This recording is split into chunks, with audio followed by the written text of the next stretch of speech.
We think you should know that Imperfect Heroes podcast is a production of Little Hearts Academy USA. Welcome, heroes and heroines, to episode 111 of Imperfect Heroes, Insights into Parenting, the perfect podcast for imperfect parents looking to find joy in their experience of raising children in an imperfect world. And I'm your host, DJ Studs.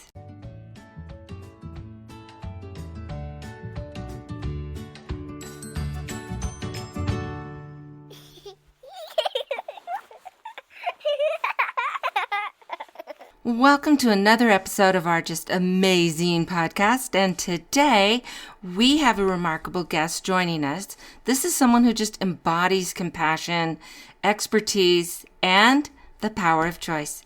So please put your hands together, no one's looking, and give a warm welcome to Carol Rudd. Carol is not only just an extraordinary individual, but she is also a respiratory therapist with over 4 decades of experience.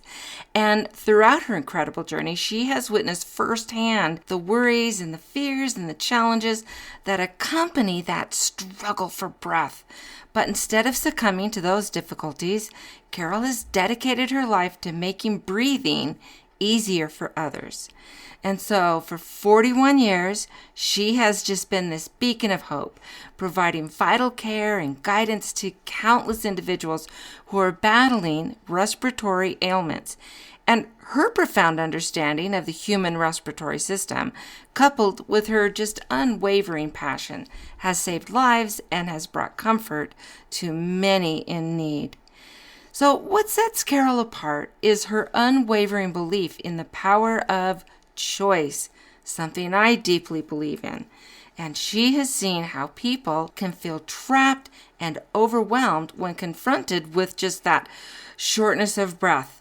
You go into a panic mode and you forget that you have choices that you can make. And she knows that there is always a choice, even in the most challenging circumstances. And through her work, Carol has inspired countless individuals to embrace their own agency and to believe that they have the power to overcome any obstacle that stands in their way. And today, Carol joins us at Imperfect Heroes to share her insights, her experiences, and wisdom. So get ready to be inspired as she imparts her profound knowledge and reminds us all that no matter the situation, we do always have a choice. So without further ado, let's dive into this conversation with the incredible Carol Rudd. There's so much to learn, so let's get started.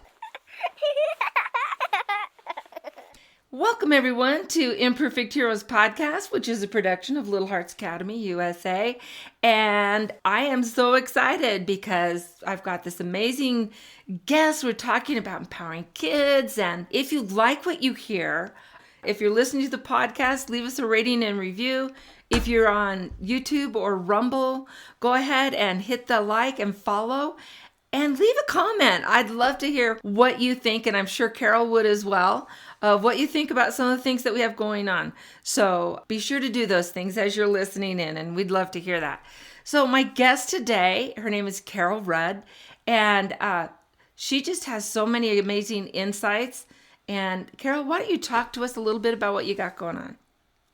Okay, thank you. I'm Carol Rudd. I own Healing Choices Oasis. And I originally had been just a massage place. Then I developed into teaching Qigong for adults and kids and offering programs for adults and kids with breathing problems and or anxiety. So I have a lot of things under my umbrella, but it's all about choice for me. It's all about making sure that everyone knows that they have choice, but with choice also comes responsibility. So for me, empowering kids is about giving them the freedom to do the things they want, but also having that rope of accountability that says, okay, these are your actions. What are you going to do with that? And how are we going to manage that? It's about empowering and then letting kids be kids, number one. I come from the perspective of healthcare, where kids who have a disease or an illness tend to be babied and pampered by their parents. And They need to be empowered to be the kids they need to be and Mm-hmm. take responsibility for their medication or whatever it is as soon as they're able to do that. I mean, I'm not saying Right. little kids be in charge of their medications, but let them be in control of it, those kind of things. Yeah. We've talked a couple of times already and gotten Yeah. to know each other a little better. And I think I told you about, I have had a friend when we lived in Las Vegas. My friend's an attorney and his son is 4. And I remember him talking to me just about how amazed he was at the accountability his 4-year-old was able to take on with his diabetes. So his son was type 1 diabetic and he would give him the shots. And he said it wasn't long after he turned 4 that he said, Daddy, I want to do it. He's like, what? What do you want to do? I want to give myself my shot. And he's, oh, well, let's see. And so he said, let me first show you what we're doing. And so they talked about it and they got to a point, they just kind of gradually got there. But by the time we were talking, this little guy was just doing the whole thing at 4 years old. Well, probably closer to 4.5 around there. And yeah, he was giving himself his shots and he just felt so grown up that he could do that. And so talk about self-esteem and empowering when we allow our kids to take on responsibilities. Sometimes like this dad, he was there and they did it step by step. And this is first what we need to do. And they went through all of it and dad was there. And at this point, dad was still there, or mom, because, mom was probably there more than dad was, quite honestly. So a parent was there and watching them, making sure he did it okay. But he was doing it. So dad was proud too, as well as the kiddo. Yep, and empowering is also letting and helping kids realize that if they have fears around something because of their illness or whatever, talk about it. Talk about those fears and give them the choice to let them figure out, is this something that you want to do right now? Or do you, rather than saying, no, you can't do something, or no, you shouldn't do something, and let them decide and help them decide. Help them to motivate them to do things and support them on that journey. So it's a learning journey for both parents and kids who have sick kids. It's a learning journey for both. How do I manage my child? And how do I let my child still have the freedom that comes with the choices that they can make? Yeah, exactly. And I just really believe that kids are so much more capable than we give them credit for in so many cases. And so I love that. And another thing is what you were talking about earlier. It kind of reminded me. I had a student and this family has 4 kids. And I taught all 4 kids in the family and we're still in contact. And yeah, I just love these guys. But their 3rd child out of the 4 was born with a heart defect and a blood disease on top of that. And so, he's so tiny, so small. And so when he came into kindergarten, he looked like he was about 3, maybe. Just a little teeny guy. And he had to have this backpack that he wore all the time because there was a medication, a pump, and he had a stent that went under his clothes straight into his heart to deliver the medicine straight into his heart. I was in a panic all the time just because I was afraid he's going to bump it or pull the stent would come out, or it never did, but I just had this vision of it happening. But when he was born, the doctors told his parents that he probably will make it to maybe 5. We're looking at a lifespan of about 5 years. And so, of course, they're devastated and heartbroken. But if he only had 5 years, they just wanted him to have fun, to be happy, to have as many experiences as they could within those 5 years. And they just let him have his way. They didn't discipline him. He's like, you go do you and have fun. Well, he's in 6th grade now. He's a holy terror. His mom said, I think we made a monster. And so he's a challenge because I think I had a connection with the family. His 2 older sisters, they're Catholic, and so they invited me to the baptisms of his sisters and stuff, and I went there. So we had a deeper connection, I think, than a lot of teachers do. And he was fine with me. I could just say, no, not doing that. But 1st grade was just down the hall, and I could hear what was going on. And so sometimes you bring up such a great point of, even if there is a disability or something going on, part of that feeling more normal is having normal boundaries, normal expectations, normal, Yes. all of those things. And instead of having this kind of a free fall, and I know these parents meant well, they're great Of people. course. I love them. But now it's like, what do you do now? When they get the call from Yeah. school. And he's fun. Yeah. I enjoy my time with him when I get to spend time with him. And he's hysterical. He cracks me up. And when you hear about kids who have handicaps and their parents didn't let that, nope, you're still going to do this. Nope, we're still doing that. And you can do this, you can manage this. And those are the kids that grow up to be really empowered because they weren't overly babied. Does that make Yeah. sense? Yeah. Yeah. And and that culture probably may have changed since I was a kid. I was a sick asthmatic kid, and I Mm. was held back from a lot of things. Didn't go Mm-hmm. roller skating, didn't go ice skating, didn't have a lot of Mm-hmm. experiences because I was always sick, told I couldn't do that. So I don't Right. know if the culture today has changed that much, that parents are now more aware and willing Mm-hmm. to not baby their kids. I think it's still there. I think there are some people who may consider that, oh, we have to keep him safe. We have to protect him or her. And giving that freedom, there's a responsibility too. So there's that balance and finding that balance. And that was a good example you gave with that young kid that had the back. I'm My like, little wow, guy. yeah, yeah. So we know at an early age that kids develop their Mm-hmm. core beliefs and things at that early age. So Yep. because of that, he has a whole different perspective on how he should be treated by people. Yeah. And he can be more demanding because of it, you Mm-hmm. know. Mm-hmm. So we are all totally human, and we as parents have to walk that fine line of giving our children freedom and then also giving them the tools that they need to be good or right human beings. Exactly. So Yeah. yeah, Yeah. It's kind of fun. But then, as you were talking too, and we talked about how we need to empower our kids who have, what are their health issues or disabilities or neurodiversities, learning differences, all of those things. But we also need to do that for our typical, I'm doing air quotes here, typical kids. of And course. because a lot of times, as a kindergarten teacher, you see so much and it's so much fun. But seeing kids who are really ruling the roost or they are not allowed to do anything. So I've seen in kindergarten, those little parking, the little cement bumps that they put so you don't put your car too far or whatever, or just even jumping off of a curb. Kids want to walk on those and jump off things. And no, no, no, you might get hurt. I don't want you to get hurt. I'm like, that's 3 inches off the ground. What are you doing? They need to be climbing ladders and going down big slides and jumping off of things and climbing trees and doing all of those things that empower a child and make a child feel like, I got this. I can do this. I'm able. I'm capable. And Self-confidence. Yep. absolutely. Because then sometimes you wind up with kids who are afraid to make any kind of decision. They're afraid Right. to try. I had one little boy, oh gosh, this was 3 years ago. He was afraid to walk on snow. We lived in Colorado.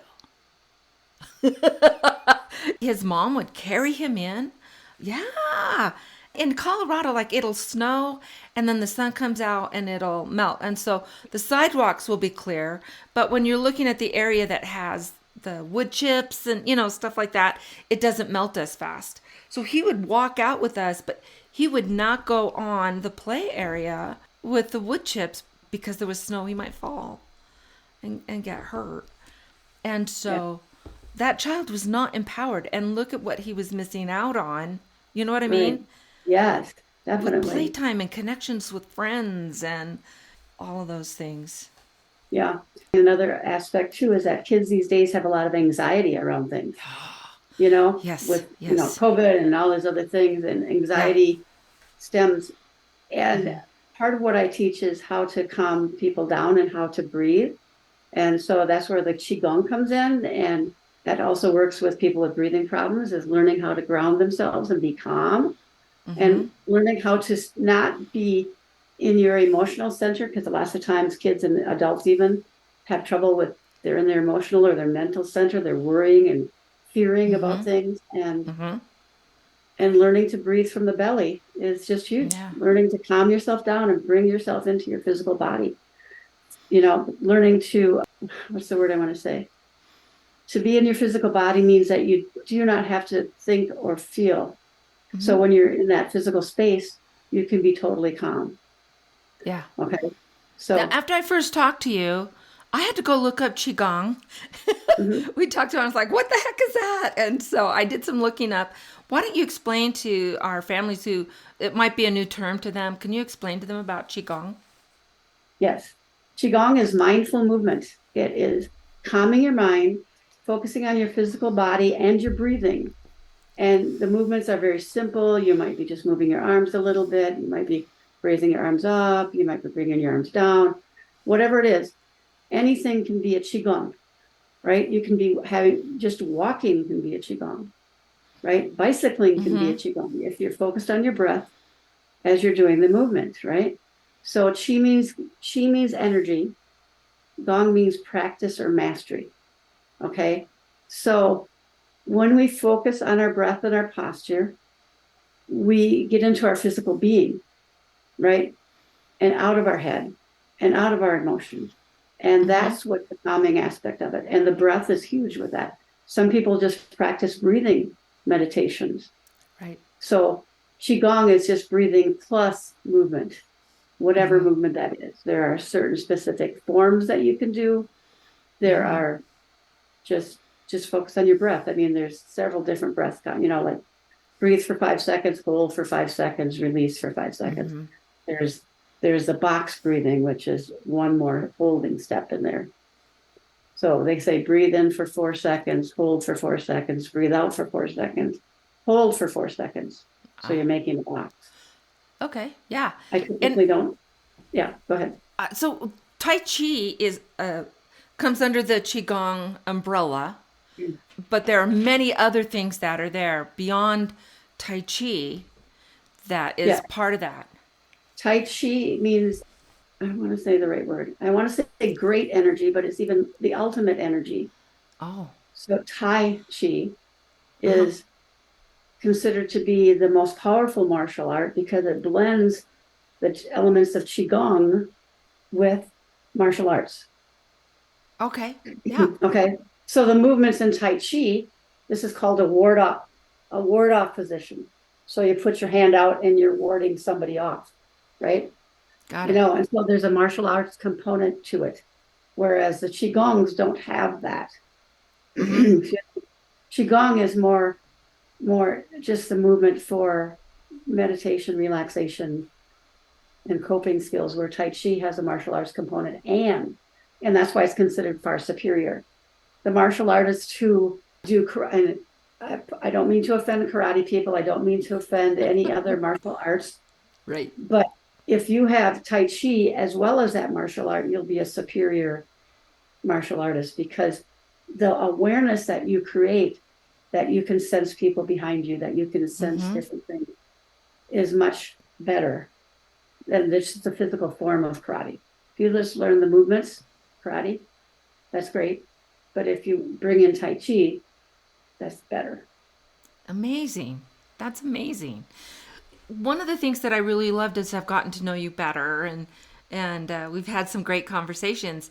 But one of the things is how you help children who are having an anxiety, a panic attack, they're fearful of something, and the way that you help them kind of work through it. Can you help our listeners and our watchers now kind of go through that process, and how would you help your kiddo? Yes, it's all about the breath. So I tell kids, when I was a respiratory therapist, so I'll throw that in there. Should I tell my story about the little asthmatic girl? Yes, yes. Okay, so the little asthmatic girl was in the hospital because her asthma had flared, and her mom was there with her, and we were giving her breathing treatments. And when it got done, I just said to her, I said, whenever you start to feel short of breath, I want you to take a breath in and open up your chest. And you can spread your wings like a butterfly, right? But the cool part is you don't even have to, if you're in a place, you don't have to move those wings physically. You can just imagine that your wings are opening up. Okay? So breathe like a butterfly and fill up your chest. That's one way. For little kids, I like to do that. Yeah. But for older kids, I want to tell them about breathing from their belly and allowing the energy fill their lower belly. I also use the idea, put your hands on your chest and pretend you're Superman or Superwoman. And when you breathe in, let the ribs move out to the side and expand that. Okay. So that way you're breathing from your belly to do that. So this is my Superman or Supergirl pose, right? Yeah. Yeah. Okay. So that's how you do That's fantastic. Yeah. And when I you're love breathing that. from your belly, you can just be really calm. I hadn't planned on showing my belly today. Okay. It's one of my goals, never to show my belly. Yeah, I know. That's not on my top 10 list either. So, But you could see I that. love that. And then helping your kids through that. One of the things, though, that I think is so important is when you're teaching them, when they're in the middle of an attack is not the time to teach that. Right. No, you have to calm them Hang down on just a second. If you're watching, you might have noticed my ear thing came out. I had to go chase after. Falling ear things. It's like, watch out. Yes. Ear falling Crazy. zone. Crazy, I tell you. Okay, here we go. When we're having attack, it's just calm down. So slow your breathing, focus on your breath. And for kids with asthma, they have to breathe out longer. And tell them to breathe out like you're blowing out a candle. Yeah. Okay. So those are things to calm them down. And I also say, relax your shoulders and your mouth and your jaw. Because a lot of times kids with asthma get clenched in their jaw and tense in their body. So learning to physically pay attention to that tension. And I do simple things like, make a fist and tighten up your whole arm and tighten up, and just simple relaxation. Yeah. And then just let go of that. And so they can feel that relaxation. Yeah.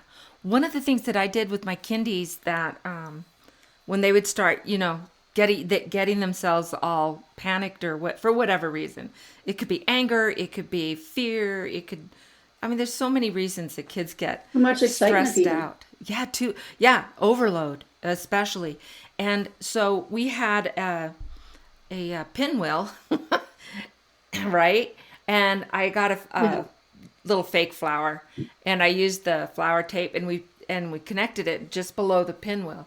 And so, for little guys, they're still learning, and this was a great visual. So they would smell the flower and blow the pinwheel, make the pinwheel go around. And an artificial flower, right? As opposed to the real flower? Artificial flower, because, it lasts a lot longer. Well, also kids might be allergic, so. Exactly. But you want to make sure, too, the other thing is you want to make sure that you're keeping it dust-free, the flower. Because if they're smelling it in and they've got allergies or they've got asthma, the dust won't help them. But so, at the end of the day, we just brush it off and make sure that it was dust-free before we were using it. But that visual, smell the flower and blow the pinwheel. And so for little guys, as they're learning these skills, that was something that just worked for us. Oh, it's perfect. It's absolutely perfect. There's so many different things I do besides, like it's the candle, it's the pinwheel. There was another one. I'm trying to remember what it was. It's not coming to me. Yeah. It happens. Yeah. I really want to push the fact that it's when they're calm that we want to introduce these things. Right. Right.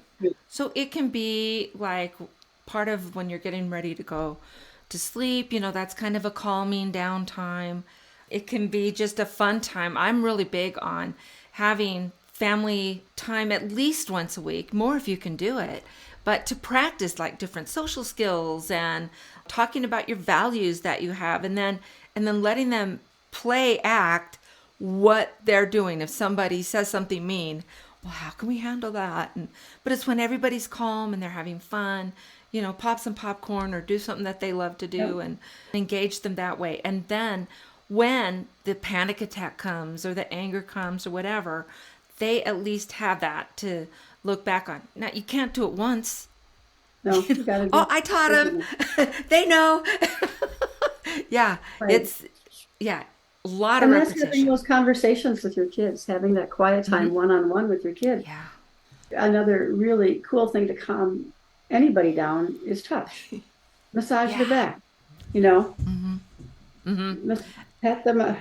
That sounds like a treat, Pet but them. massage their back, calm them down, Yeah. you know, Yeah. and Yeah. that's a good thing. Yeah. So, Yeah. And you mentioned this earlier when we were first talking, but giving them choices too. I can see you're super stressed out, buddy. I get it. Or yeah, sissy, whatever. Do you want me to sit yeah, with you? Do you want me to sit yeah, with you? Or do you need to calm down over somewhere else? right. Give them And choice. yeah, so I have 5 kids, and number 3 of the 5, she's got 2 kids of her own. Her husband's just amazing. I love this guy. But their oldest boy, well, they have 1 boy and 1 girl, but their oldest, he could kind of struggle with getting upset. Not overly so, but enough that it was hard for him to calm down or whatever. And I remember I was visiting, and Peter was saying, "Yeah, buddy, I can see you're upset. We can't deal with this until we calm down. So that's fine. Do you want me to sit here and help you calm down?" And they had like this little nook in their dining room, and it went clear to the floor. And so they put some pillows and fun things there. And so they call their calm place. And so he said, "Do you want to sit here with me? Do you want to go to the calm place? You can go to your bedroom," because he would like to be alone. Would get embarrassed when he would get so stressed out. And so I'm watching, and he told his dad, "I want to go to the calm place." Okay. And so off he went. And about 2, 3 minutes later, he came back in, and he said, "I can talk now." And this kiddo's 7 now. He was, I don't know, 3 or 4. I mean, just a little guy when I saw this happen.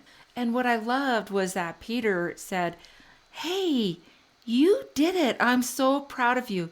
You turned this around all by yourself."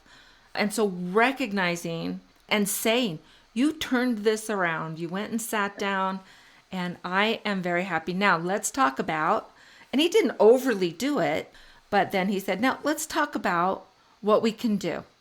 And then they had a conversation, came to an agreement. And so I think that's a big part of helping kids calm down, is when you give them the choice of how they choose to calm down. Do you want me with you? Do you want to go by yourself? And choices really help us as adults calm down. We I tend to was get just really thinking the same upset. thing. Oh, really good. I was just thinking, I got to use that with my husband. No. So, That's true. yeah, it is.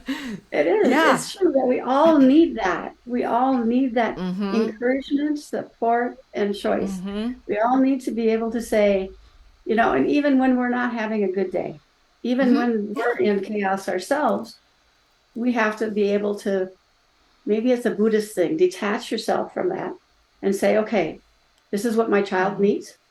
This is what I need. Mm-hmm.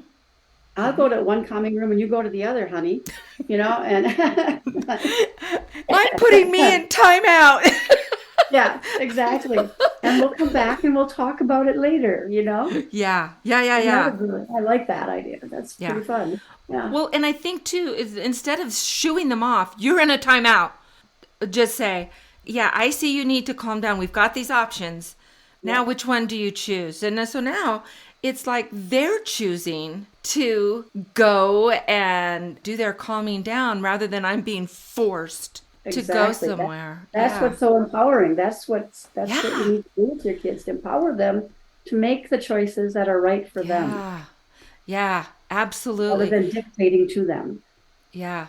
I had a little guy in my class. This is my last story, I promise. But he had some big emotions. He had been adopted at, I think, 18 months, 2 years, and had a very traumatic early few years. Very traumatic. And so he was struggling with a lot of his emotions and social, and he was trying. He wanted to, but you don't always have that control when you're 5. And so he was sitting in class in a circle time, like you do in kindergarten. And one of the specialists, I think it was the social emotional specialist, she was being observed by her supervisor because they had to have observations. And so this little guy was sitting by the chart, that was kind of close.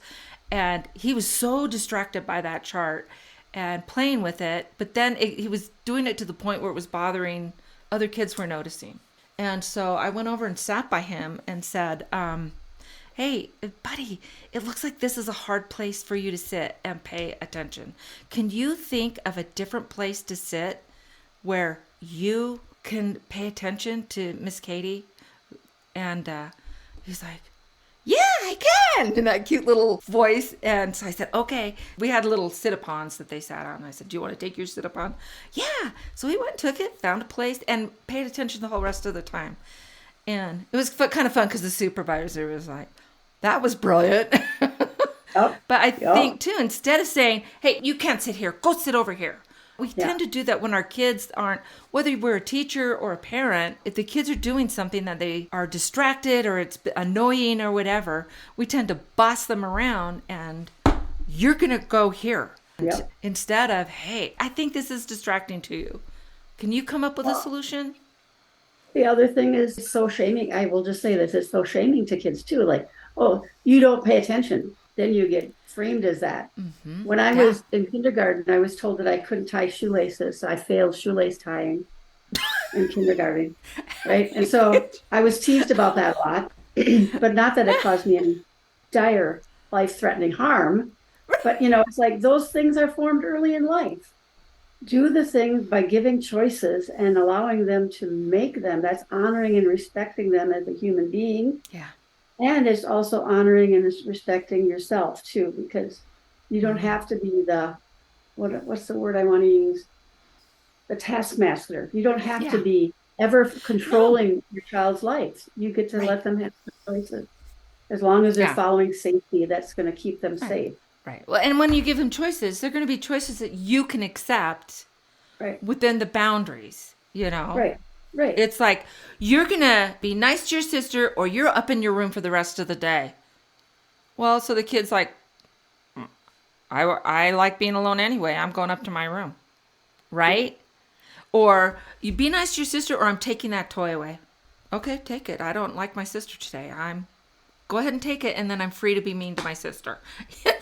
It's make sure that the choices you're giving are within the bounds of what you can accept.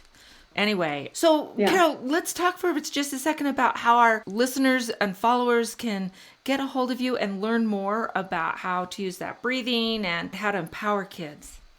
Yep. My website is still under construction to some degree, but there'll be new things coming.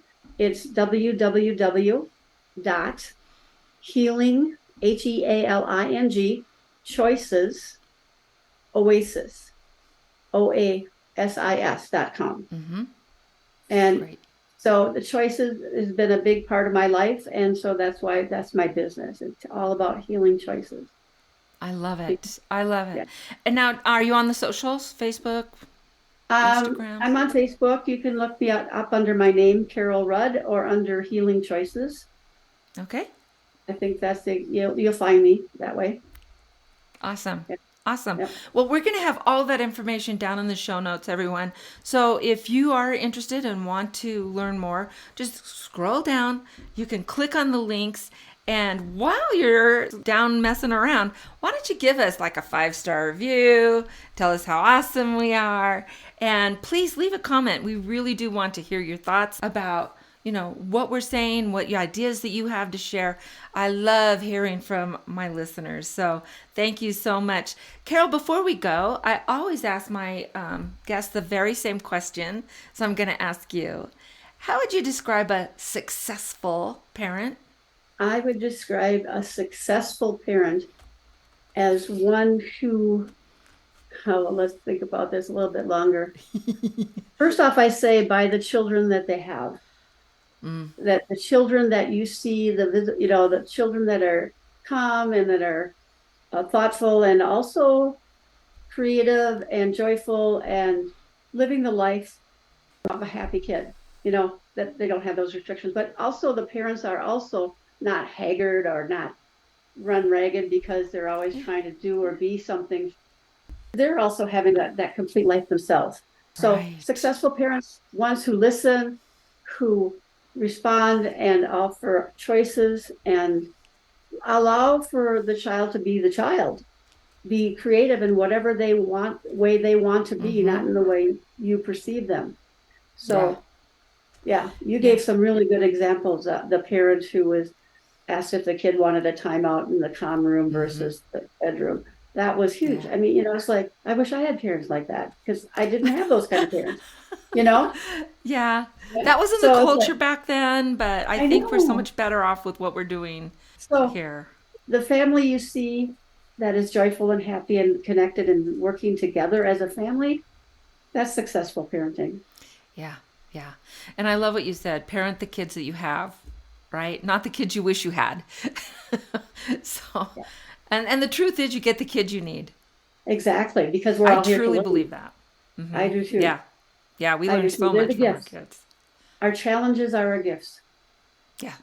Oh and yeah. opportunities for There's help. always the blessing in there. Always. So Carol Red, thank you so much for spending this time with us. I really appreciate it. And for those of you who are watching, once again, I'm going to tell you to leave us a rating and review. Bye everyone. Bye. Thank you.